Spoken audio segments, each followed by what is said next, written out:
Renungan Harian GBI IFLC Tangerang, Rabu 1 April 2026. Tema: Revival dan Karya Salib Kristus, Karya Keselamatan Melalui Kasih Allah. Pembacaan firman. Karena begitu besar kasih Allah akan dunia ini, sehingga Ia telah mengaruniakan anaknya yang tunggal, supaya setiap orang yang percaya kepadanya tidak binasa, melainkan beroleh hidup yang kekal. Yohanes 3:16. Pembahasan. Sejak awal penciptaan, manusia diciptakan segambar dan serupa dengan Allah. Manusia hidup dalam hubungan yang indah dengan Sang Pencipta. Namun dosa masuk ke dalam dunia melalui ketidaktaatan manusia. Sejak saat itu, hubungan manusia dengan Allah menjadi rusak. Dosa bukan sekedar kesalahan kecil, tetapi dosa adalah pemberontakan terhadap Allah yang kudus, dan upah dosa adalah maut. Dalam Roma 3:23, menekankan bahwa semua orang telah berdosa, dan tidak ada yang benar, bahkan tidak ada yang sanggup menyelamatkan diri sendiri.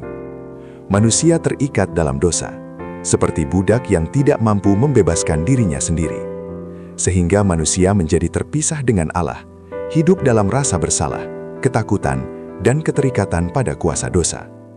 Dalam kondisi itulah, Allah menyadari bahwa manusia tidak mampu menyelamatkan diri mereka sendiri, dan membutuhkan penyelamatan supaya mereka terlepas dari belenggu dosa yang selama ini mengikat mereka.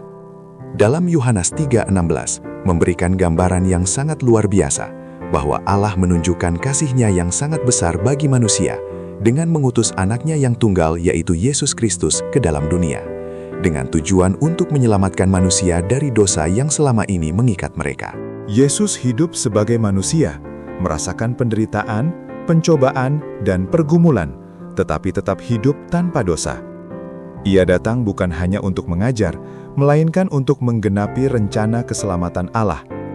Puncak dari karyanya terjadi di kayu salib, yang dikenal sebagai sebuah tempat penderitaan, tetapi sekaligus tempat kasih Allah dinyatakan secara sempurna bagi dunia. Revival dalam pemahaman Yohanes 3:16 dan karya salib, dengan tujuan membawa seseorang kepada kesadaran akan kasih Allah yang begitu besar, sekaligus kesadaran akan dosa pribadi. Dari sinilah lahir pertobatan sejati dan hidup yang diubahkan. Revival bukan hanya tentang perasaan rohani, tetapi perubahan hidup yang berakar pada pengalaman akan kasih Allah melalui salib Kristus. Oleh sebab itu, pada akhirnya, kita akan mengerti dengan baik bahwa penyelamatan melalui salib Kristus adalah pusat dari revival. Ketika salib diberitakan dan dipahami dengan benar, hati manusia dipulihkan, iman diteguhkan, dan kehidupan baru pun dimulai dalam kasih dan kebenaran Allah. Perenungan. Apakah saya telah menyediakan waktu yang terbaik untuk Tuhan di pagi hari ini? Apakah saya sungguh-sungguh menyadari betapa besar kasih Allah dalam hidupku? Apakah selama ini saya hanya mengetahui tentang salib Kristus atau benar-benar mengalami kuasa penyelamatannya secara pribadi? Penerapan. Pesan pada hari ini.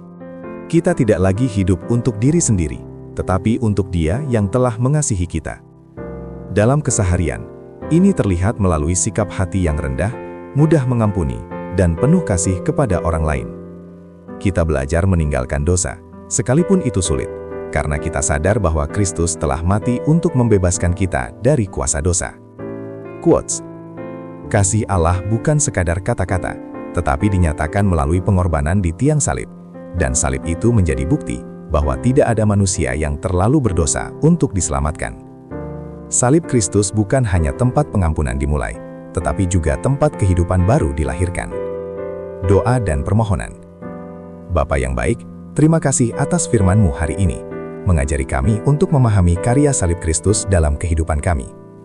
Bapa, kuatkan iman kami untuk selalu percaya padamu. Dalam nama Yesus kami berdoa. Amin. Ayat pedoman. Janganlah engkau lupa memperkatakan kitab Taurat ini, tetapi renungkanlah itu siang dan malam, supaya engkau bertindak hati-hati, sesuai dengan segala yang tertulis di dalamnya, sebab dengan demikian perjalananmu akan berhasil, dan engkau akan beruntung. Yosua 1:8.